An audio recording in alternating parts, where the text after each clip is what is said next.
বুঝলাম কেমন পড়ে মাছ? ভালোই পড়ে। ভালোই পড়ে। বলছিলাম অ্যাকচুয়ালি এটা কি এই বর্ষার সিজনে পাতা হয়? এই বর্ষার সিজনেই তো এটা। নমস্কার প্রিয় দর্শক, আমি বিকাশ। আপনারা দেখছেন গ্রামীণ সমাচার। দহলা জমির আলেপাতা ট্যামাইতে উদ্ধার হলো প্রচুর গুড়া মাছ, অর্থাৎ ছোট মাছ। যদিও মাছ ধরা এই ট্যামাই একটি আঞ্চলিক শব্দ, বিভিন্ন এলাকার মানুষদের কাছে বিভিন্ন নামে পরিচিত এই ট্যামাই। তবে সে যাই হোক, গ্রাম বাংলার এই মাছ ধরার প্রাচীন ধারাবাহিক কৌশল বিজ্ঞানের অগ্রগতির যুগে এসেও বর্তমানে ব্যবহার হয়ে থাকে। তবে এভাবে মাছ ধরে গ্রাম বাংলার মানুষরা নিজেদের চাহিদা মেটানোর পাশাপাশি বাজারে বিক্রি করে কিছুটা হলেও অর্থ উপার্জন করতে পারেন। সেরকমই এদিন মেকলিগঞ্জ মহকুমার হলদিবাড়ি ব্লকের পশ্চিম ঝাঁকপাড়া এলাকায় বাদল রায় নামে এক স্থানীয় বাসিন্দা দোহলা জমির আলের মধ্যে ট্যামাই স্থাপন করেছেন। তবে তিনি মাঝে মধ্যে এভাবে মাছ ধরার কৌশলটি অবলম্বন করেন। বাদলবাবু বলেন, এখন বর্ষাকাল, এভাবে যথেষ্ট ছোট ছোট মাছ ধরতে পারছি।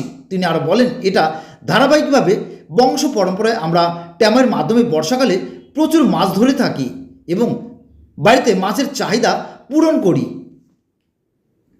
কি পাচ্ছেন এটা? কি হুম, কি পাচ্ছেন এটা? টেমাই মাছ মারার জন্য। বলছিলাম কি কি মাছ ধরা পড়ে এখানে? পুঁটি, ডালকা, মানে গুড়া মাছগুলো? খুলচা। আচ্ছা আচ্ছা। বলছিলাম কেমন পড়ে মাছ? ভালোই পড়ে। ভালোই পড়ে। বলছিলাম অ্যাকচুয়ালি এটা কি এই বর্ষার সিজনে পাতা হয়? এই বর্ষার সিজনেই তো এটা। আচ্ছা আচ্ছা। বলছিলাম এই যে মাছগুলো যে পড়ছে এইগুলো তো জমির মাছই, দোহলা জমির? দোলা জমির মাছ বলছিলাম প্রচুর মাছ পড়ে। প্রচুর। কি নাম আপনার? আমার নাম বাদলের কোথায় বাড়ি? ঝাঁকপাড়া। বিশেষ বিজ্ঞাপন।